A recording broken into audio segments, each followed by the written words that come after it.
Hi Diego, hi Mateo, howdy YouTube. Today we are making potato bacon end soup. There's bacon end and pieces. They're usually a bit cheaper and the wife says they have more flavor. First we're going to cut it up, then we're going to fry it, then we're going to make the soup.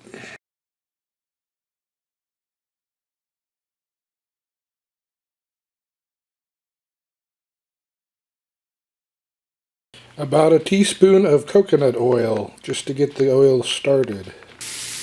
Okay, I started it at medium heat and turned it down to medium-low so I can cook it. It's thicker, so it needs to cook slower. The pan was glazed, so I added some more coconut oil after the first batch and deglazed the pan, and then I added the second batch. Looks like we're going to have 4 batches total. Pieces fried up and waiting for the soup. Alright, we got the bacon ends heating up in some water, and then we're going to add the potatoes and the onions, and we're going to cook them for about 30 minutes, and then we're going to add the mushroom soup to thicken it up. Oh, and we're going to add some canned mushrooms too, because we have canned mushrooms and they're good. 4 cups of onions, 4 cups of potatoes, maybe even 4 cups of pork. We'll just go with the 4 cup theory. Anyways, the water's starting to boil, so it's time to add the potatoes. Cook them for 20 minutes and then test it. Alright, the potatoes brought the pot right up to just a little bit above half full, which was my goal. It's not to get above half full. I'll put a small can of mushrooms in there and then a can of cream of mushroom soup later on to help thicken it up a bit.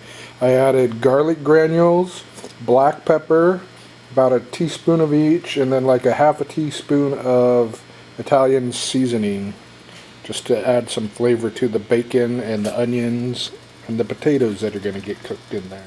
Then we'll add the mushrooms. Alright, so it basically tastes like bacon. Bacon soup. Good news is some of the saltiness came out of the bacon ends. They were kind of salty and went into the soup, so I didn't add salt, and it turned out just perfectly. So we're just calling this bacon and potato soup, because bacon ends are where it's at. Sounds good, smells good. I'm getting really hungry. So I noticed the pan was glazed, so I added some more coconut oil after the first batch and deglazed the pan, and then that's what we're doing today. Hope you all enjoy. Bye Diego, see you later Mateo.